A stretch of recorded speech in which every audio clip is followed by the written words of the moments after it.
ওই দিক সইরা ফালা হাওলায় বসি এসেলা আগবো কেন বলছে নাকি বলছি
স্নান করি চলে যাবি তারপর আমরা এসে মাছ ধরবো আমরা চুপি চুপি দেখি।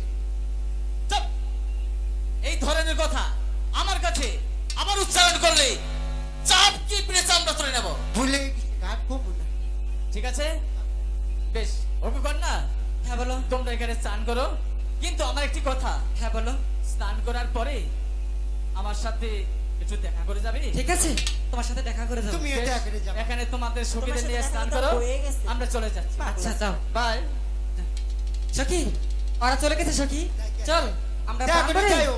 এখানে চান করবো ঠিক আছে সখী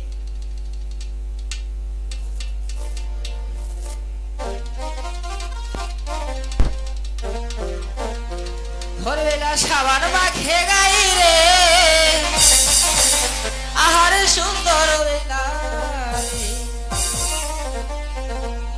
বেলা সাবান মাখে গাই রে আহারে সুন্দর বেলা রে বেলা সাবান মাখে হে বান্দা চলে বেলা বেলা বান্দা বান্দা করে হে থোড়া চলে বেলা বেলা থোড়া বান্দা করে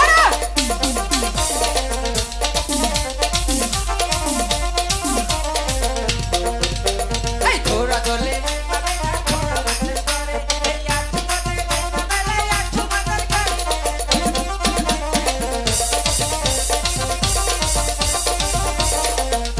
এই আঠু চলে বেলা বেলা আঠু বান্দা করে তোমার লাগে বেলা বেলা তোমার বান্দা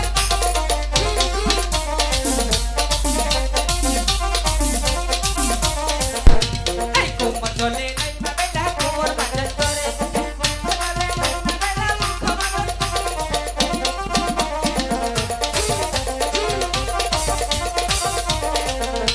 এই মুখ চলে বেলা বেলা মুখ বান্দা করে এই গলা চলে বেলা বেলা গলা বান্দা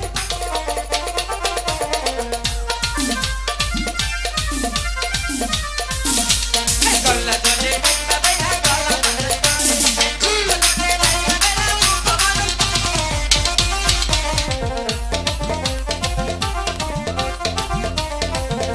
এই মুখ চলে বেলা বেলা মুখ বান্দা করে কেশ চলে বেলা বেলা কেশ বান্দা করে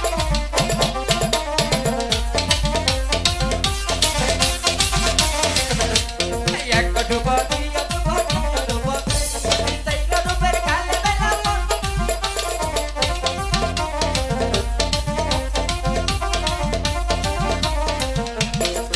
বেলা সাবান মাখে গাই রে আহারে সুন্দর বেলা রে বেলা সাবান মাখে গাই রে আহারে সুন্দর বেলা রে সাবান মাখে গাই রে আহারে সুন্দর বেলা রে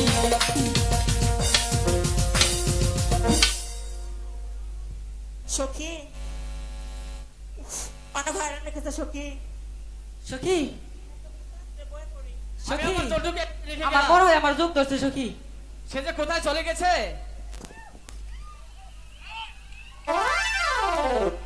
সখী আমার মনে হয় যোগ ধরছে সখী আমার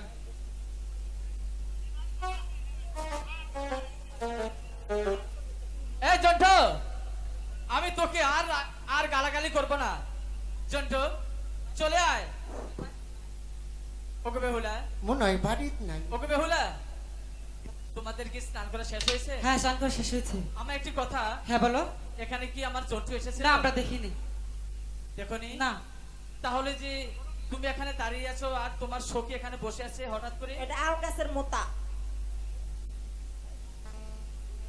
তুমি এখানে কেন বসে আছো আম গাছের মোতা তুমি এই সানু মান্দার ঘাটে কোথায় আম গাছের মোথা ফেলে পাইছি এক ওকে বেহুলা হ্যাঁ বলো তুমি একটু এদিকে এসো তো আসো না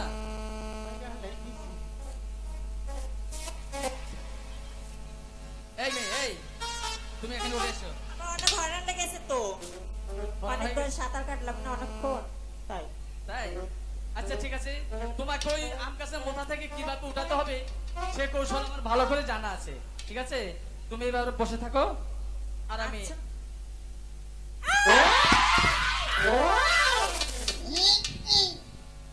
একই জন্য আমি তোকে এখানে রেখে গিয়েছি আমি নাইলাম দিবে। তুই এখানে কেমনে আসলি এটা তো আমি নিজেই কহি না। কখন আসলি তাও তো জানি না। আমি তোকে ওই রাস্তার পাশে দাঁড়িয়ে রাখতে দেখেছিলাম হঠাৎ করে তুই আবার এখানে? উনি তো বইতে আজিজ বিড়ি টানতেছিলাম এই লোক নাইলা বেশ, যা করেছিস ভালো করেছিস, উঠে দাঁড়া। সখী পাগলা শ্রাবণ আমাদের সবকিছু দেখে ফেলেছে সখী। তাই ওগো বেহুলা, হ্যাঁ বলো। তোমাদের স্নান করা শেষ হয়েছে? হ্যাঁ আমাদের স্নান করা শেষ হয়েছে। চলে যাবে? সখী চল আমরা বাড়িতে চলে যাই। শোনো, আমার এই জন্টু অনেক দূর থেকে একটি জাদু শিখেছে, সেই জাদুটা দেখে যাও। না আমরা জাদু দেখবো না সখী, চল বাড়িতে চলে যাই। সখী আমি জাদু দেখি। আরে মা দেখলে বকবে, চল আমরা বাড়িতে চলে যাই। আমরা জাদু দেখবো সখী। ঠিক আছে জাদু দেখবে তো? হ্যাঁ তাহলে তোমার জাদু দেখাও। জাদু দেখতে গেলে কিছু শর্ত আছে, হ্যাঁ আছে বলে দিবি? তুমি বলে দাও আমি বলবো? হ্যাঁ। এই জন্টু ভাইয়ের জাদু দেখতে গেলে হুম, তোমাদের চক্ষু বন্ধন করতে হবে। আরে চক্ষু বন্ধন করলে জাদু দেখবো কেমনে? এটা হলো অন্তর অন্তর জাদু, তাই না? হ্যাঁ হ্যাঁ আত্মা আত্মা আত্মা আত্মা, অন্তর্চক্র দিয়ে ঠিক আছে। এই যে জাদু দেয়া তুমি যদি চায় থাকো না তাহলে তোমার বিয়ে ঠিক আছে ঠিক আছে, আমরা জাদু দেখবো না সখী। রেডি? সখী জাদু দেখবই। ঠিক আছে রেডি? 1 2 3। ওগো কুমার, তুমি আমার কাকের বসি লাগিয়ে দিলে কেন কুমার? আমি এখন বাড়ি না কি বলবো? এই পাড়ার লোকে দেখে বলবে ওরে বেইলা তুই কলঙ্কিনী বেইলা। আমার এই শিবের কেরামতি দেখেছিস? সখী তোরে বললাম আমরা জাদু দেখবো না সখী, এখন মার কাছে কি জবাব দিব সখী? আমি তো বুঝতে পারি না সখী, দুইশো ছেলেরা কলসি ভেঙে দেবে। হাই গো কি